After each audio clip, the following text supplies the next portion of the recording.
Hello and welcome to Love Space Meditation and Tarot.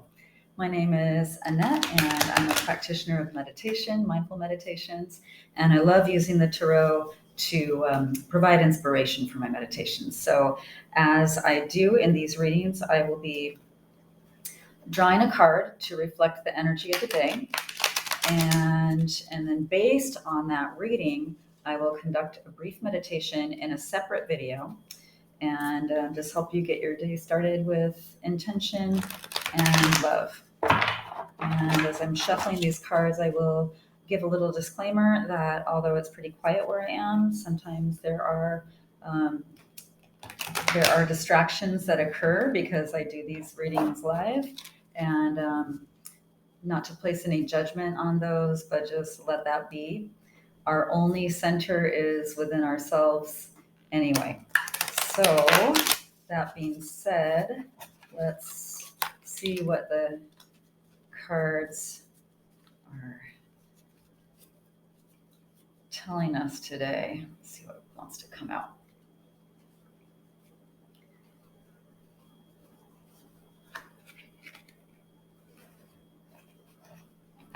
Okay, the Strength card. This is such a beautiful image. I love animals so much, and so this image speaks to me. But this is the Strength card, so this is the 8th card in the Major Arcana, and you can see this little 8 above her head, which is also an infinity symbol. And so this woman, you, this could go two ways. So this is either, I'm seeing this as you, as someone who is working with compassion yet strength. And the strength is not in a forceful way, but you're working with something that would seem untamable. But you're employing compassion and care and generosity in order to tame a situation that could seem to a lot of people to be insurmountable. So there could be something going on in your life that is intimidating for you.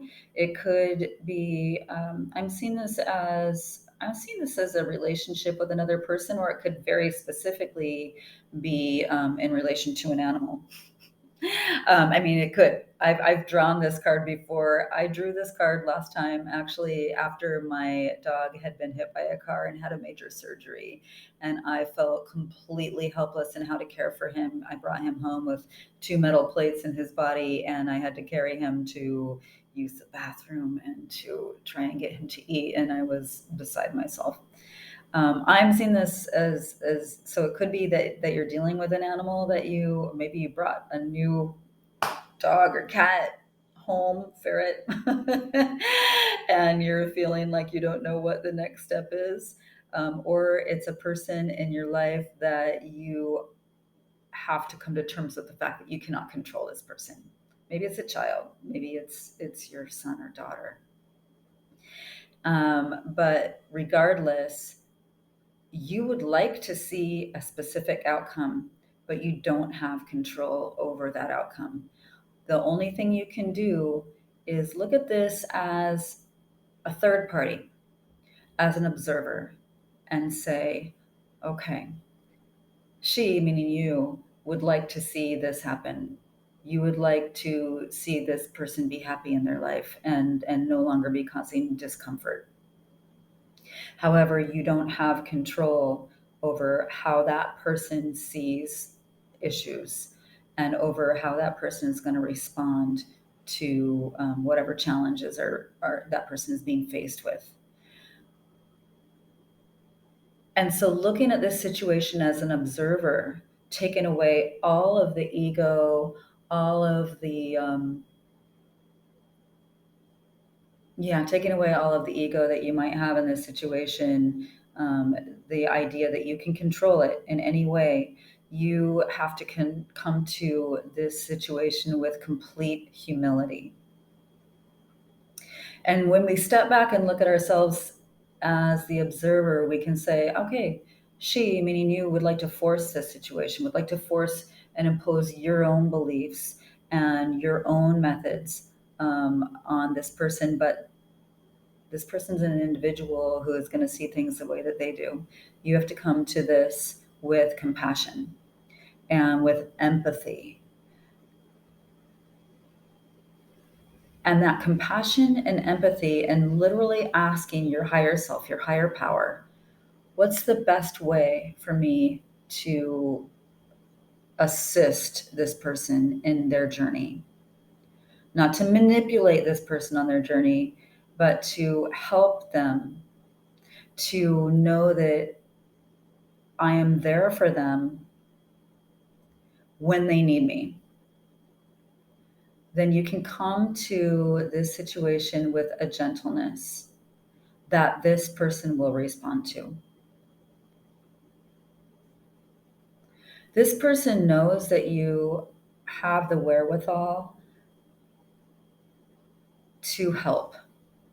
But sometimes when we try to manipulate a situation, that energy is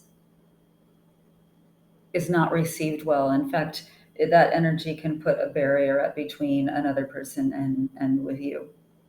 And even if it's an animal in your life, sometimes when we try to control something in a strong armed way, that energy will not be received. So I would say take a little time in prayer and meditation to see how you can best be present for this person and provide them with some space that they need, and allow that person to trust that your motives are pure and that you're just trying to ease their way. You're not trying to manipulate their response.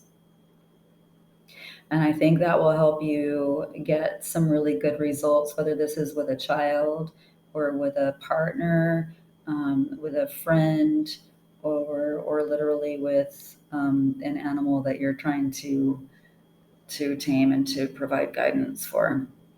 Sometimes our gentleness and our humility is the very best way that we can come across to another person and really be of help. Because in order to be of help to someone, we have to develop trust. And it's difficult for someone to trust us if they see that we're trying to manipulate. And it's easy for us to try to manipulate.